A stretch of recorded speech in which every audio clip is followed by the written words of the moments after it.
সুপ্রভাত ছাত্ররা, আমি নিরুপম দেব, সহকারী শিক্ষক, Narsing higher secondary school, Silchar. তো আজ আমি তোমাদেরকে অষ্টম শ্রেণীর গণিত থেকে গণিতের দ্বিতীয় অধ্যায় এক চলক বিশিষ্ট একঘাতের সমীকরণ থেকে কিছু অঙ্ক আজ আমি তোমাদেরকে করাবো। তো ছাত্ররা, আজ আমরা অনুশীলনী 2.1-এর 3 নম্বর প্রশ্নের কিছু অঙ্ক আমি তোমাদেরকে করাবো। তো প্রথমে ছাত্ররা আমরা প্রশ্নটা পড়ে নিই। তো প্রশ্নতে কী লেখা আছে দেখো, নিচে সমীকরণগুলি সমাধান করো ও ফলাফল শুদ্ধ হয়েছে কি না দেখো। তো ছাত্ররা, এই যে এগুলোর দুটো পার্ট আছে। প্রথমে আমার কি করতে হবে, এই সমীকরণগুলোকে সমাধান করতে হবে, মানে এই সমীকরণগুলোতে যে চলক আছে সেই চলকের মান প্রথমে আমার বের করতে হবে। তারপর আমাকে কি করতে হবে, এটা ফলাফলটা শুদ্ধ হয়েছে কি না সেটা আমার দেখতে হবে।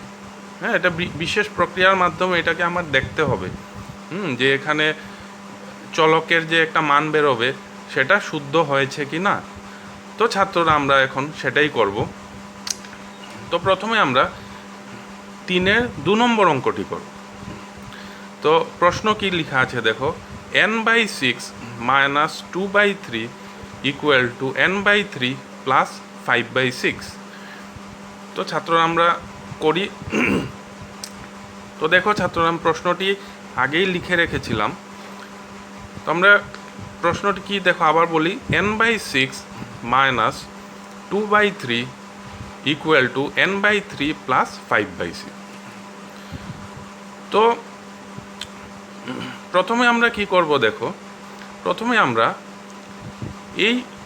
এখানে দেখো n/6 আছে, তো হরে কি আছে 6, আর 2/3 হরে 3।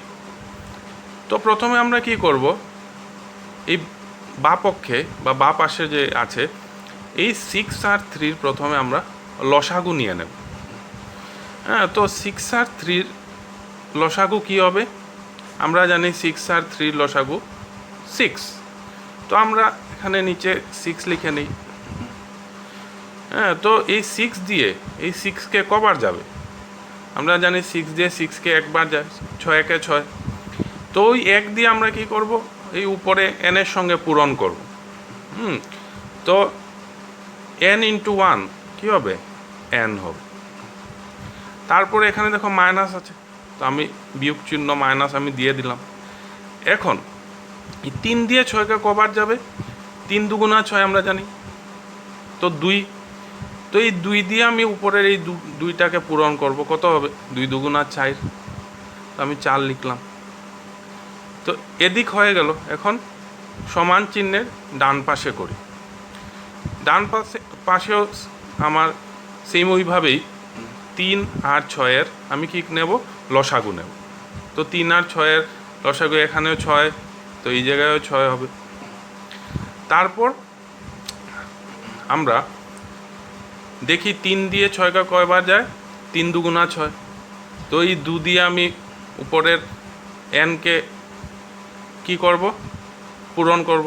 তো কি হবে, 2 × n, ইট ইজ 2n। তারপর আমি প্লাস দিয়ে দিলাম। এখানে 6 দিয়ে 6কে কবার যাবে, 6 × 6। তো 1 দিয়ে 5-এর সঙ্গে পূরণ করি, 5 × 5। তারপর আমরা দেখি কি পাই। এরপর আমরা কি করব, আমরা এই 6টাকে আমরা এই সমান চিহ্নের এই পাশে নিয়ে যাব, বা আমরা যে বজ্রগুণন যে আমরা করেছি আগে, তো সেইভাবেই আমরা করব। তো কি হবে, এখানে কি থাকবে, n - 4 = এই 6টা আমি নিচে আছে, তো এইদিকে গেলে কি হবে, এটা উপরে চলে যাবে, বজ্রগুণন যে প্রক্রিয়াটা। 2n প্লাস 5/6 ইন্টু 6 নিচে ছিল সমান চিহ্নের ওই পাশে গেছে, অন্য পাশে গেছে, তো এটা উপরে চলে যাবে। তো দেখো এখানে ছাত্ররা আমরা এই 6 দিয়ে এই 6কে আমরা কাটতে পারবো, 6 একে 6। তো বাকি কি থাকবে, এদিকে কি আছে n-4 ইকুয়াল টু, তো নিচে আর কিছু নেই, উপরে কি আছে 2n প্লাস 5 ইন্টু এই জায়গায় 1 আছে, তো 2n plus 5 into 1 is 2n plus 5। তারপর আমরা কি করব ছাত্ররা দেখো,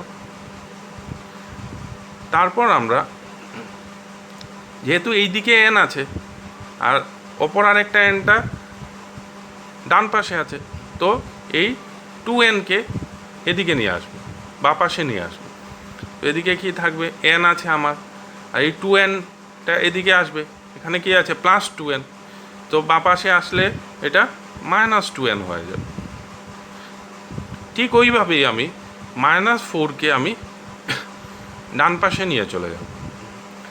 তো এই জায়গায় আগের থেকেই 5 আছে, তো -4কে আমি ডান পাশে নিয়ে গেলাম, কি হবে এটা +4 হয়ে যাবে।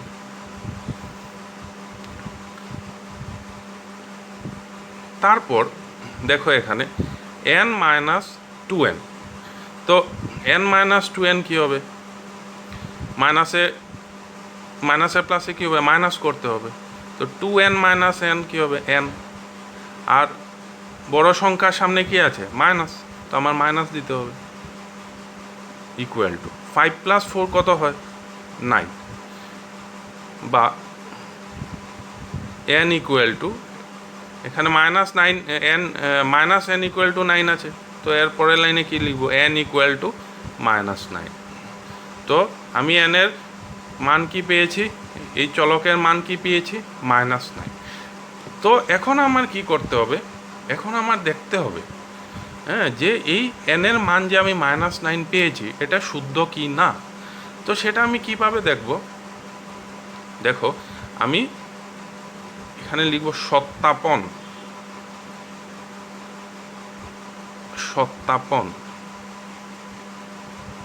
সত্যাপন লিখে আমি প্রথমে একদিকে আমি দেখো ডান পক্ষ বা পক্ষ লিখব, বাম পক্ষ, আর অপর দিকে ডান পক্ষ লিখব।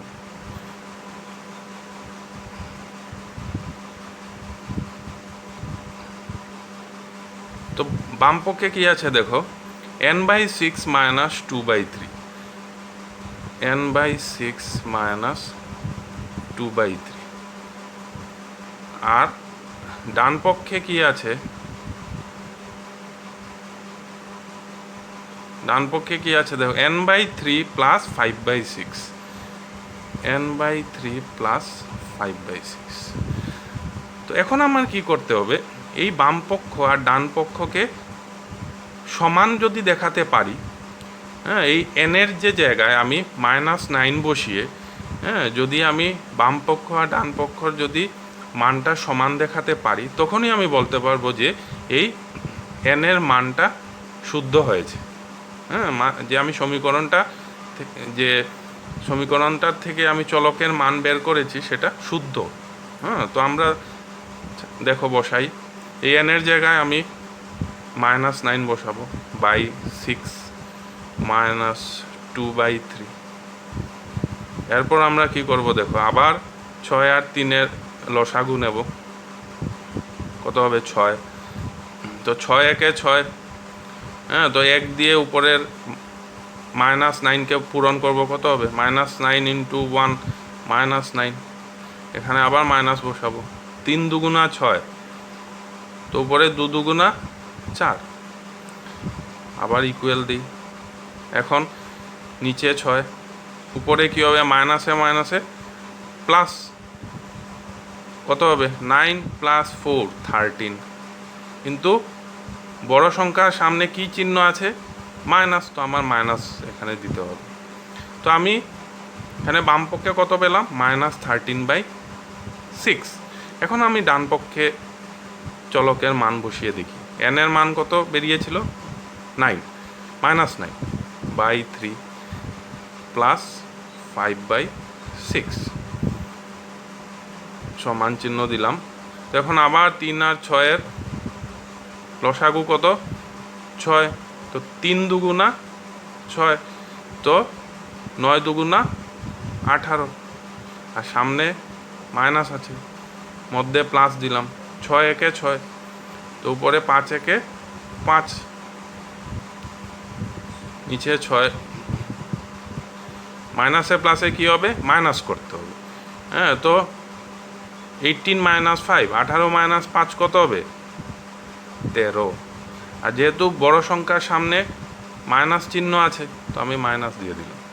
তো আমরা এখন দেখো ছাত্ররা কি দেখতে পাচ্ছি, যে বাম পক্ষর মান যে বেরিয়েছে আর ডান পক্ষর মান যে বেরিয়েছে দুটোই সমান।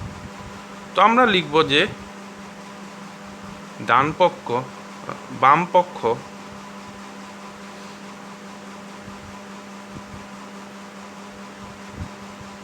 পক্ষ সমান ডান পক্ষ।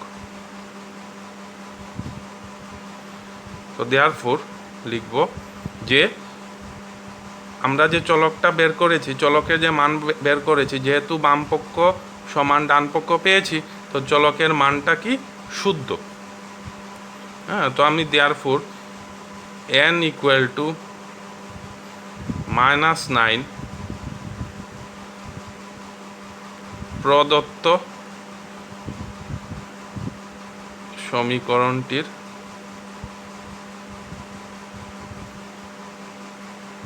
সমাধান। তো এই n = -9 এই সমীকরণটি, যে দেওয়া সমীকরণটি, প্রদত্ত সমীকরণটির সমাধান। ঠিক আছে ছাত্ররা, তো তোমরা এটা আশা করি বুঝেছো। হ্যাঁ, তো তোমরা এটা নিজে নিজে তোমাদের খাতায় চেষ্টা করো করার। ঠিক আছে, হ্যাঁ, তো ধন্যবাদ।